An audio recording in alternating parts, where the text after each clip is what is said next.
Aujourd'hui, on s'intéresse à une période très importante de mobilisation sociale, les 12 jours d'action contre la violence faite aux femmes, un mouvement qui s'étend du 25 novembre au 6 décembre, entre la journée contre la violence envers les femmes et la journée de la commémoration de la tuerie de la Polytechnique.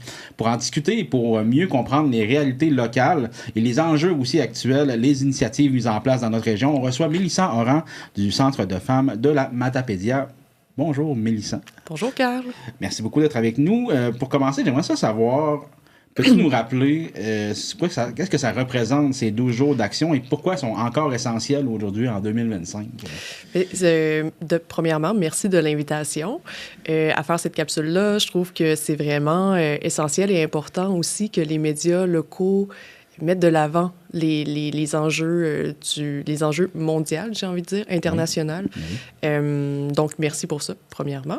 Merci. Puis, tu l'as bien expliqué dans ton message un peu d'ouverture d'entrevue. Les 12 jours d'action, ben ça va commencer le 25 avec la journée contre les violences à l'égard des femmes. Oui. Puis, ça va être un 12 jours d'action, de mobilisation, de sensibilisation. Certains vont le faire plus au travers des médias sociaux, certains vont aller plus dans la rue, certains vont faire des mobilisations à l'intérieur de leurs organisations. Mais c'est vraiment un momentum essentiel pour sortir, pour être vu, pour revendiquer, mobiliser, dénoncer le fléau qui est les violences à l'égard des femmes, puis envers les personnes de la diversité sexuelle et de la diversité de genre également. OK. Et là, on parlait beaucoup d'une mobilisation qui implique plusieurs organisations. Mm-hmm. C'est quoi le rôle du Centre de femmes de la Matapédia dans ces 12 jours d'action-là? C'est une bonne question.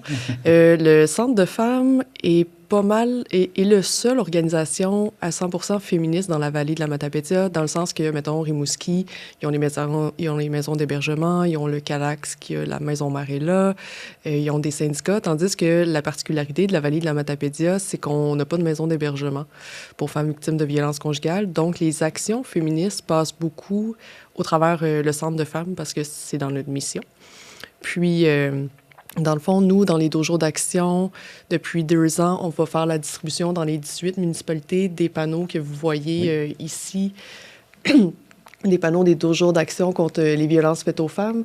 L'an passé, on avait eu des petits défis dans certaines municipalités. Cette année, tout s'est vraiment bien passé, donc on est contente de ça. Okay. Il faut rappeler, dans le fond, que la mission du Centre de femmes, c'est de desservir la population des 18 municipalités.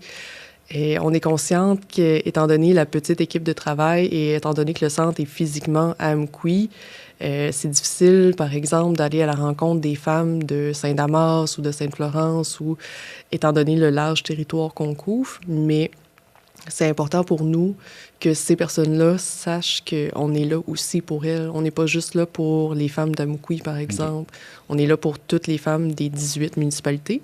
Donc, on trouvait que de faire l'affichage de ces affiches-là avec le numéro de téléphone du Centre de femmes, de SOS Violence conjugale, la Gigogne, qui est la maison d'hébergement de Matane, et la Débrouille, qui est la maison d'hébergement de Rimouski, ça pouvait faire un beau flash. Okay. Sur les ressources disponibles pour ces personnes qui auraient besoin là. On a aussi fait une activité de sensibilisation en collaboration avec la Sûreté du Québec, l'équipe d'Amqui, et la Gigogne. Dans le fond, on était à l'intersection de Dupont et des Biens. Oui. Oui, on s'est croisés à cet endroit-là. Oui. Puis, dans le fond, l'objectif était d'arrêter les automobilistes, puis de distribuer des rubans blancs, un peu d'informations de SOS Violence conjugale, des maisons d'hébergement, un petit lampion aussi à allumer le 6 décembre pour la journée de commémoration de Polytechnique, puis de jaser aussi avec les automobilistes des 12 jours d'action, des violences qui peuvent être vécues.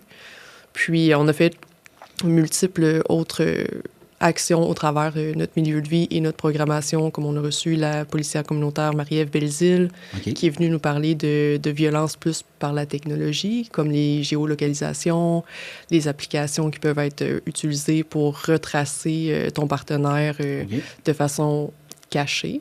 Ah oui. On a parlé de contrôle coercitif. On a fabriqué des rubans blancs avec les participantes du Centre de femmes. On a tenu aussi une campagne là, d'une journée de publication, une publication par journée pendant 12 jours, qu'on est en train actuellement de le faire, qui va se terminer le 6 décembre. Fait qu'on fait plein d'actions comme ça pour être vues, puis pour se faire entendre, puis pour que les gens sachent qu'ils sont pas seuls si ils ou elles ont besoin. OK. J'imagine que le Centre de femmes, c'est plus en prévention aussi que... Parce qu'étant donné qu'il n'y a pas de centre d'hébergement, j'imagine que vous vous axez beaucoup sur la prévention pour informer les femmes de, justement... Elles peuvent vivre de la violence sans savoir que c'est de la violence. Parce que parfois, c'est subtil, c'est pas nécessairement toujours des coups. Des fois, c'est des petites choses subtiles qu'on se fait dire que ça peut rabaisser, ça peut... Puis tu sais, ça a pas l'air de la violence vu de l'extérieur, mais... ça peut avoir l'air anodin, en apparence, ou... Puis, je peux inviter peut-être les auditeurs à aller visiter le site web contrôlecoercitif.ca, puis je suis contente que tu m'amènes là, parce que on a fait... Il y a comme un jeu de cartes sur ce site web-là qui te met des mises en situation, puis ça te dit, en apparence, ça a l'air de quoi? Et ensuite, tu entends le témoignage de la personne, parce qu'en apparence, ça n'a jamais vraiment l'air violent, tu sais. Non, c'est ça. Ça a toujours l'air comme d'être « Ah, il est donc bien amoureux, il veut juste que je sois en sécurité », ou des trucs un peu comme ça. Ensuite, tu as le témoignage de la victime, et ensuite, ça décortique un peu où est-ce que la violence est dans la situation. Puis, c'est ça, je suis contente que tu m'apportes là, parce que, oui, on a un mandat de sensibilisation, prévention, surtout de par nos programmations puis les activités qu'on va faire à l'extérieur. Okay. Puis si jamais une personne se questionne sur son cheminement, sur sa relation, a des interrogations ou a le désir de quitter ou de porter plainte, de dénoncer, peu importe le choix de la personne, là, on peut accompagner. On a généralement 2 intervenantes engagés qui vont faire ce processus-là avec les personnes. Fait que non, on n'a pas de milieu physique pour héberger un 24/7, mais on va offrir quand même le service d'accompagnement, de soutien, d'aide au processus, d'écoute aussi. Fait qu'on va offrir un peu les 2 volets, prévention, sensibilisation et accompagnement dans le processus. Et ça peut aller aussi à l'accompagnement socio-judiciaire, là. Et là, demain, en fait, lors de la diffusion, on va être le 5 décembre. Demain, on va être le 6. Oui.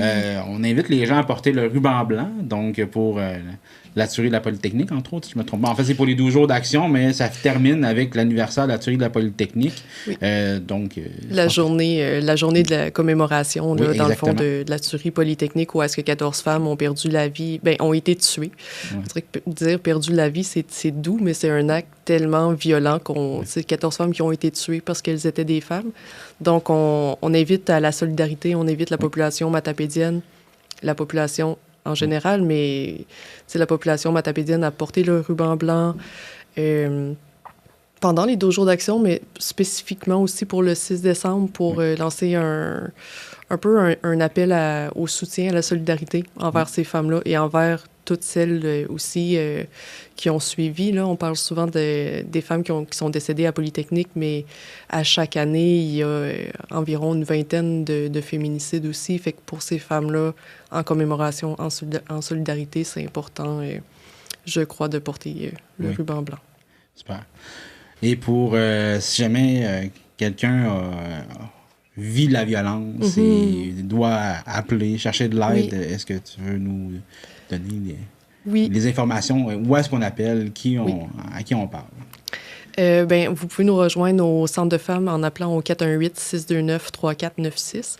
Puis en appelant, vous allez avoir la banque des intervenantes que vous pouvez rejoindre. Je sais que parfois, ça peut être intimidant d'appeler. Donc, il y a aussi, on est très actifs sur le Facebook. Fait que nous contacter par Messenger. Souvent, je vais transférer le contact à une intervenante qui pourra vous appeler à ce moment-là. C'est les 2 façons. Sinon, il y a aussi par courriel. Là. Mais s'abonner à la page Facebook ou appeler au Centre de femmes, c'est vraiment les 2 actions où est-ce que c'est plus facile d'entrer en contact avec nous. Parfait. Ou sinon, je pense que vous avez aussi des fois des cafés ouverts aux femmes.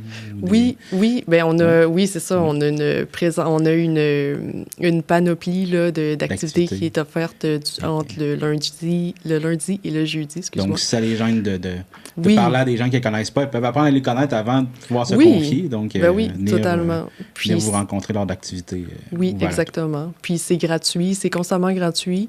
C'est en toute confidentialité, c'est important de le nommer. On est une petite région, fait que ce qui se dit au centre reste au centre. Et voilà, pas besoin d'être membre nécessairement. Ouais. Et Mélissa, est-ce que tu as un petit mot de la fin aussi pour nous? Oui. Ouais. Oui, dans le fond, on avait envie de lancer un appel à la solidarité dans la Matapédia en nommant la phrase tirée du comité des 12 jours d'action contre les violences faites aux femmes. Donc, je vais la lire textuellement sur mes notes. Nos droits sont menacés et interdépendants. Ce qui se passe ailleurs dans le monde a une incidence ici. Que ce soit à travers le mouvement des populations, les politiques de droite et d'austérité, il est nécessaire que nous soyons solidaires puisque nous vivons dans le même monde, prenons part à la même lutte et devons donc partager un même espoir. Bien, merci beaucoup, Mélissa. Écoute, on pourrait parler de politique, justement. C'est un peu politique, je pense, cette phrase-là. Oui. On pourrait en parler, mais on manque de temps, un petit peu. Fait qu'on va s'en donner un rendez-vous pour en parler plus en détail et dire... chialer un petit peu ensemble, c'est vrai. Avec grand plaisir. Merci beaucoup, Mélissa. Merci, Carl.